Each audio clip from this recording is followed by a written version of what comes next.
السلام عليكم ورحمة الله تعالى وبركاته. Ramadan Kareem to anybody who is listening to this video who is Muslim. We are approaching the last 10 days of Ramadan, the last 10 nights of Ramadan, where we're going to be doing all the tahajjud, inshallah, if Allah gives us the energy, the strength, and the endurance. Now, before I posted a video about my diagnosis of multiple sclerosis.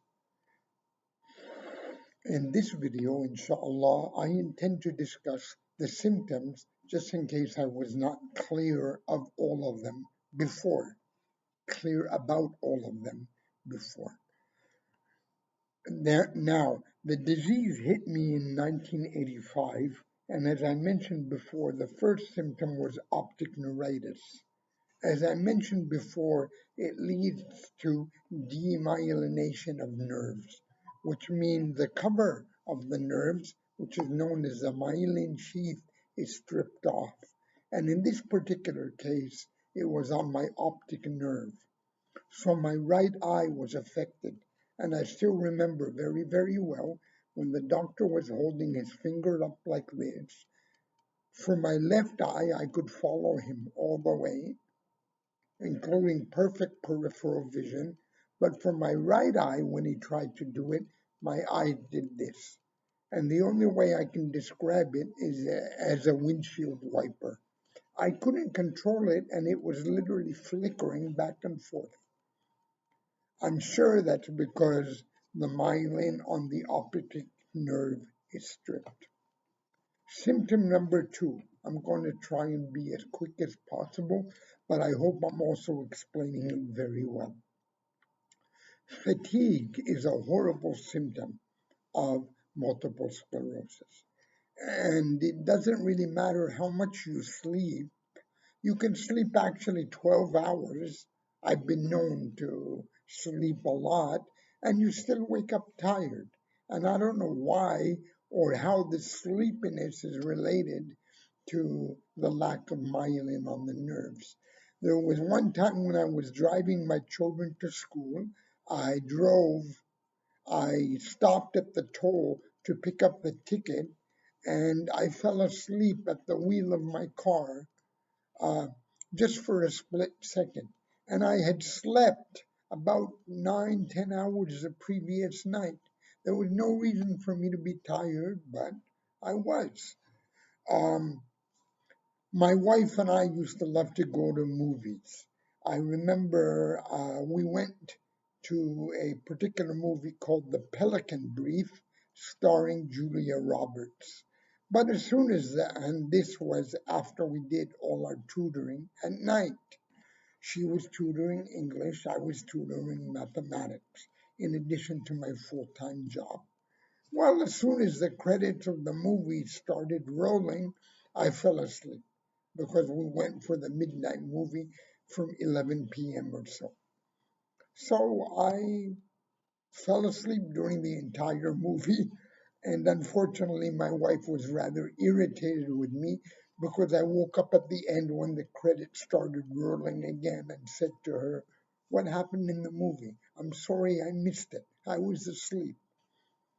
Okay, Uh, so that's optic neuritis, that is fatigue. Another one is, of course, depression. And it's pretty easy to figure out why people with multiple sclerosis are depressed because the doctor will tell you, listen, there's no cure. We can't give you anything to fix the disorder. The only thing we can do is give you medicine to mediate the symptoms. So good luck with that. And that's all that they've told me for the last 20, 30 years. Mediate the symptoms, make the symptoms less. Four, um, heat intolerance. I hate summer. I hate it because if the sun is beating down on my head, it tends to exacerbate or make worse my symptoms. When I worked in Muscat, Oman, it was a beautiful job, beautiful people, beautiful colleagues. I loved the job, but I couldn't take the heat because it was about 50 degrees Celsius, and that tends to make your anxiety go up. Anxiety is another problem. I'm taking antidepressants because that helps to fight the anxiety disorder. Another problem is spasticity, as I've mentioned before, because my right hand is permanently like this. I can straighten it, but it hurts. It really, really hurts if I try and straighten it. Please compare that with my left hand where I can do this, no problem. And that is simply because the nerves are losing myelin, and unfortunately, the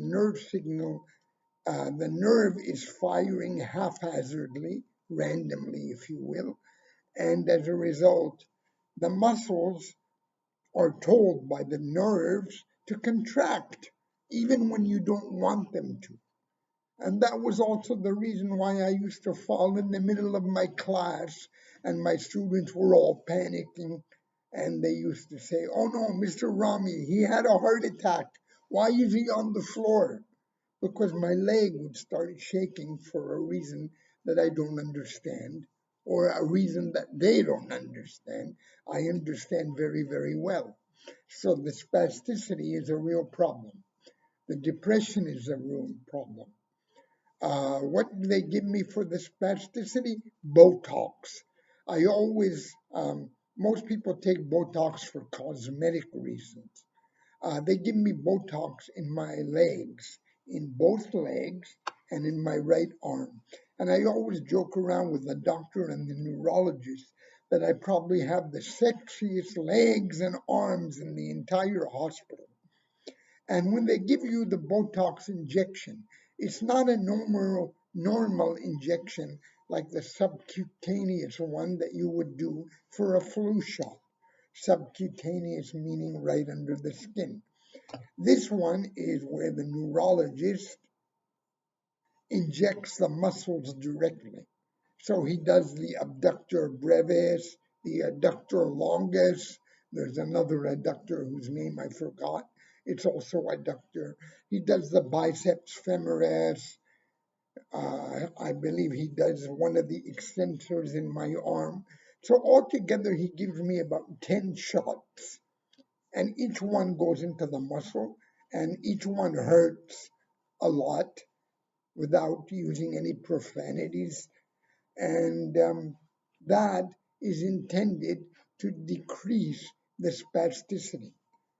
Uh, Another thing that I mentioned before is they give me Ocrevus, which is one of the reasons why I'm living in Canada and not in Singapore with my children. Uh, they basically hook me up to Benadryl, which knocks me out. Then they give me a steroid. I don't know what the steroid does. Then they give me the Ocrevus over a 5-hour drip. It's really pleasant when they're pumping chemicals through your veins, but it is meant to slow down the progress of the disease. That's the best that they can do. They slow down the progress. Is there a cure? No. Nobody knows the cure. Maybe they don't want to know the cure, which is my personal opinion. Uh, Another thing, aside from heat intolerance, spasticity, panic attacks, I take some medicine to stop the panic attacks. Um, Pain, lots of pain. And the reason for the pain is, of course, your nerves are firing all the time, even when you don't want them to. And unfortunately, that is very, very painful. So I was reading in the medical websites a long time ago that marijuana was actually useful for handling pain. And marijuana contains two active elements. One is CBD, the other is THC. THC is the one that makes you high. CBD does not. But I basically used to take marijuana very, very regularly. It helped me to sleep, which was good, but unfortunately, sometimes it made my head spin, and I think I was a little bit high. And it's rather funny, actually, because in high school, my friends didn't like me because I didn't smoke marijuana, but now I'm doing it because it helps me with my multiple sclerosis. Fatigue is a very awful effect. I used to fall asleep in my wife's face. I used to fall asleep when I went for a movie late at night because I wanted to have a romantic date with my wife. I remember the movie was Pelican Brief. I fell asleep at the beginning and I woke up when the credits rolled and at the end of the movie, and I asked my wife what happened. And Julia Roberts is a wonderful actress. I really love that movie. The entire time I slept. My snoring probably disturbed the entire theater. Um, my eye is still a little bit funny. Depression, heat intolerance. I don't like summer. I much prefer winter when the temperature is zero or a little bit slightly below zero because the heat tends to make my symptoms worse. Um, They give me the Ocrevus every 6 months. It's a very expensive chemical, which they give you with Benadryl. So the Benadryl knocks you out. Then they hook you up to an intravenous for about 5 hours, which is very, very pleasant. And they drip the Ocrevus into you very, very slowly, drip by drip by drip. It takes about 5 hours. And the doctors, that's the best that they can do. They say, well, the Ocrevus is going to slow down pardon me, the Ocrevus is going to slow down the progression of the multiple sclerosis. That's the best we can do.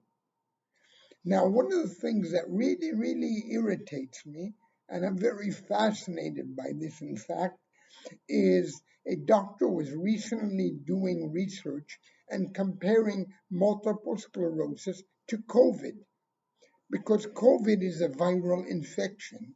And they came up with a hypothesis that multiple sclerosis might also be a virus similar to COVID. If it's a virus, perhaps some genius doctor can figure out some kind of injection which they can give me, which will help to remove the effects and stop the demyelination of the nerves. Um, Sexual dysfunction. That's probably one of the biggest reasons why I lost my wife, because it simply becomes impossible to get stimulated sexually when your nerves don't work. And I'm not going to go into detail because I don't want to be very erotic in my language. Enough said that it doesn't work when you have multiple sclerosis. And I haven't tried Viagra because Viagra has a lot of problems and it causes your blood pressure to go up very, very high. Remember, I mentioned Ocrevus? When they give me the Ocrevus, the nurse is taking my blood pressure every half hour because the Ocrevus has a tendency to cause heart attacks, which is another lovely side effect, as if I needed another problem. I hope that this little video lecture has been very, very instructive. The last thing I want to say is my own personal attitude about multiple sclerosis is I don't give up. I don't give up about anything. I still try to walk as much as possible. I still lift the barbell 3 times a week. I still keep my arms strong as much as I can. I walk and I try and maintain a positive attitude to be funny, if you will. And My attitude is don't quit no matter what. وبالله التوفيق والهداية والسلام عليكم ورحمة الله وبركاته.